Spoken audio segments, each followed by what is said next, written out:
Hey, it's Uber Grace time, and I'm out and about along the River Derwent somewhere up in Yorkshire, and just wanted to talk about, because I've not done one of these for ages and ages, Babby, so I thought I'd do one today, because I've just been thinking a little bit about how we make faith, religion, walk with Christ, whatever you want to call it, we've made it such flipping hard work, haven't we? I mean, we really have. Oh my goodness. And I was just thinking about, really, if your religion, faith, walk, whatever you want to call it, it is based on what you've got to do and try and do, even when you know that you're in now, because Jesus has accepted me and I prayed that unbiblical prayer and all that, that actually you still do a lot of striving, striving to get prayers answered, striving to feel loved, striving, for just anything really. And none of it seems to make sense. We teach one thing and live another, you know. And I think really it's down a little bit down to inspiration. If you are allowing the Bible and your walk to inspire you, then you're on the right lines. If you're using it to try and cut things out of your life and trying to live right and all these sorts of things, they're a byproduct, but so many of us use them as the way to get into a life of the Spirit, you know. We got it the wrong way around, completely the wrong way around. Let's just quickly look at inspiration, because it's all to do with breath, isn't it? Spiration. It's all to do, like if you expire or respire, respiration is all to do with breathing. Expiration is to do with actually dying, really, because you're not breathing anymore. There's no breath. So inspiration actually is God breathing. And so we have that scripture, don't we, about scripture being God breathed or inspired. So actually breath gives you life. So it made me think about the two trees in garden, because one of them is the tree of knowledge of good and evil, right and wrong, in and out, them and us.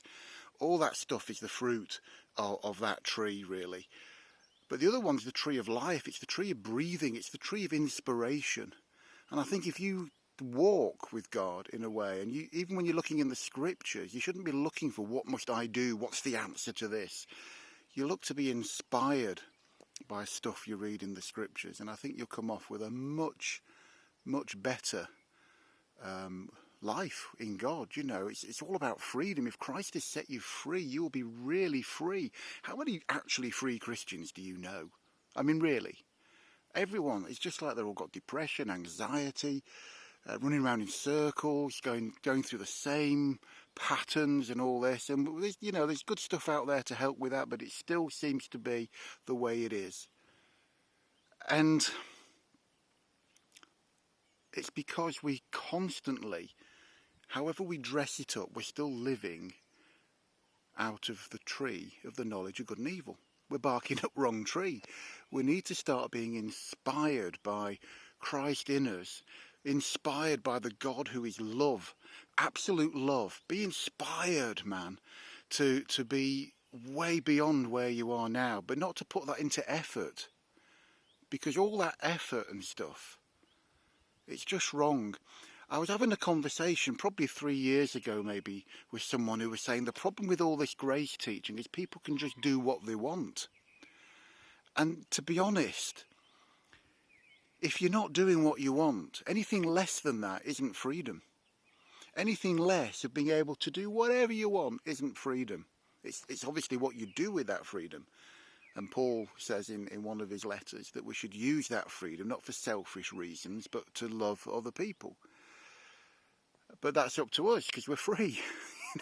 It's but if we are love and we are inspired by love and we are free, we should be really free. Jesus said, if the Son sets you free, you will be really, really free, or free indeed.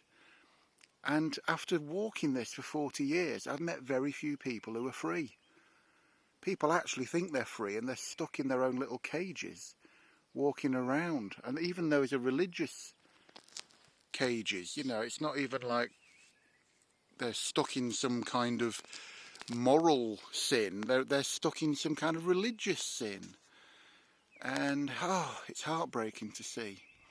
So just a little thought really, maybe, just maybe, when we approach worship, we approach teaching, we approach the Bible, we just approach waking up in the morning and praying, maybe we should seek to be inspired, living out of the tree of inspiration, of life, rather than the tree of the knowledge of good and evil. That's the core of where we all go wrong. That's why it's in the book.